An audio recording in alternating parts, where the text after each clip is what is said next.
पढ़ाओ, ये सारे नारे सुनकर ऐसा लगता है जैसे भारत में महिलाओं के लिए सरकार ने कितनी ज्यादा तरक्की कर डाली है। भारत में महिलाओं के लिए सरकार कितना ज्यादा कदरदान है, महिलाओं के हित के लिए कितना सरकार सोचती है और तरह तरह की स्कीम निकालकर, योजना निकालकर महिलाओं को कितना सशक्तिकरण बनाया जाता है। महिलाओं की पढ़ाई के लिए, महिलाओं को साक्षर बनाने के लिए सरकार हर तरह के कदम उठाती है। ये सब कुछ बताया जाता है, लेकिन सच्चाई ये है कि ये सब मात्र नारा भर है, पोस्टर भर है, बैनर भर है, सोशल मीडिया तक ही अच्छा लगता है, क्योंकि महिलाओं, लड़कियों के लिए कोई योजना आज तक ऐसी निकली ही नहीं गई जिससे महिला सशक्त बन सके। आज दोस्तों बिहार से एक ऐसी खबर निकलकर सामने आई जिससे महागठबंधन सरकार की पोल साफ साफ खुलती हुई नजर आई। जी हाँ दोस्तों, नीतीश तेजस्वी सरकार भाजपा पर अक्सर निशाना साधते रहते हैं और भाजपा इन पर निशाना साधते हैं और आरोपी दोनों एक दूसरे को बनाते रहते हैं। लेकिन बिहार में किस तरीके से महागठबंधन सरकार की उस वक्त पोल खुल गई जब 2 से 3 किलोमीटर तक बच्चियों को दौड़ता हुआ देखा गया। वो भी क्यों? क्योंकि बच्चियों का परीक्षा ना छूट जाए, इसलिए बच्चियां परेशान थी और वो सड़कों पर दौड़ती हुई नजर आई। दरअसल दोस्तों बिहार में मैट्रिक परीक्षा की शुरुआत हो चुकी है और बिहार के कैमूर जिले के मोहनिया में 11 परीक्षा केंद्रों पर मैट्रिक की परीक्षा चल रही है। परीक्षा केंद्र पर समय निर्धारित है कि निर्धारित समय से विलंब होने पर प्रवेश बंद कर दिया जाएगा। किसी को भी एग्जाम सेंटर पर बैठने नहीं दिया जाएगा, घुसने नहीं दिया जाएगा। इसी बीच शहर और NH2 पर भीषण जाम लग गया और परिजनों के साथ वाहन से आ रही छात्राएं भी जाम में फंस गई। कुछ देर इंतजार करने के बाद भी जब गाड़ियां आगे नहीं बढ़ी तो छात्राओं ने सड़क पर ही दौड़ना शुरू कर दिया ताकि उसका एग्जाम ना छूट जाए, ताकि उसका उज्जवल भविष्य अंधेरे में ना चला जाए। लगभग 2 से 3 किलोमीटर तक पूरी छात्राएं जो है वो नजर आई परीक्षा केंद्र पर पहुंचने में, ताकि उनका परीक्षा ना छूट जाए। छात्राएं डर से दौड़ती हुई सामने आई, उनका तस्वीर, उनकी वीडियो नजर आई कि छात्रा किस तरीके से डर में थी, भय में थी। एक तरफ तो एग्जाम का टेंशन होता है दोस्तों, एग्जाम का डर होता है, लेकिन दूसरी तरफ एग्जाम सेंटर पर एग्जाम ना छूट जाए इसलिए बच्चियों को दौड़ लगाना पड़ा।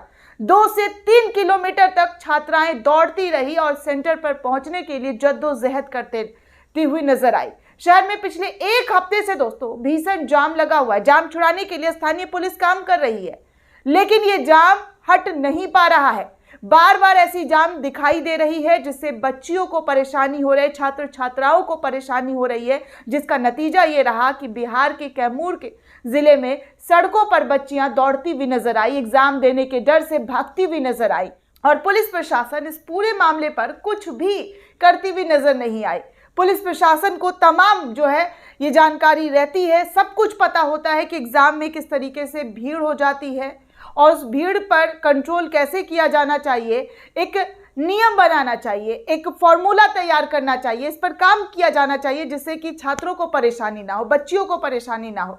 लेकिन ये मात्र नाम भर है दोस्तों, क्योंकि एग्जाम का जो टेंशन होता है वो बच्चियां अच्छी तरीके से जानती हैं कि कितना ज़्यादा टेंशन होता है, लेकिन सरकार को इन सब से कोई मतलब नहीं है। यहाँ पर बस बीजेपी और महागठबंधन एक दूसरे पर आरोप प्रत्यारोप लगाते हैं। बीजेपी कहती है कि जंगल राज चल रहा है और महागठबंधन सरकार कहती है कि भाजपा जो है महिला विरोधी है, भाजपा जो है फलाना है, ढिमकाना है। लेकिन भाजपा और आरजेडी या जदयू इन सब को छोड़कर एक सरकार को ऐसी चीज़ों पर फोकस करना चाहिए जिससे किसी भी छात्र छात्राओं को परेशानी ना हो, खासकर बच्चियों को परेशानी ना हो, जो बच्ची इतनी मुशक्कत करके किस तरीके से पढ़ने लिखने के लिए अपने घर परिवार में लड़ाई लड़ती है, फिर बाहर उनको लड़ाई लड़ना पड़ता है। तो इन तमाम चीज़ों को ध्यान में रखकर लड़कियों को शिक्षित बनाने के लिए सरकार को ऐसे कदम उठाने चाहिए जिससे उनको कोई भी किसी भी तरीके की जद्दोजहद करनी ना पड़े और शांति से एग्जाम दे सके, कोई टेंशन ना हो, कोई बर्डन ना हो उन पर। जिस तरीके का टेंशन, जिस तरीके का बर्डन नजर आ रहा है दोस्तों, ऐसे में बच्चियां क्या एग्जाम दे पाएंगी। उनको तो डर लगा रहेगा कि अगर हम लेट पहुंचे एग्जामिनेशन सेंटर पर तो हमें तो अंदर घुसने ही नहीं दिया जाएगा।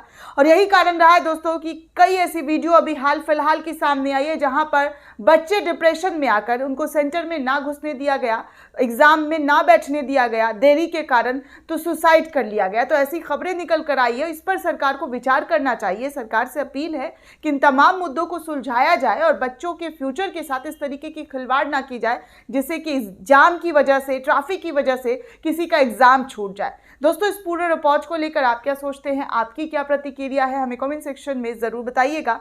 साथ ही साथ नेशन 360 को ज्यादा से ज्यादा लाइक, शेयर और सब्सक्राइब करना बिल्कुल भी ना भूलें।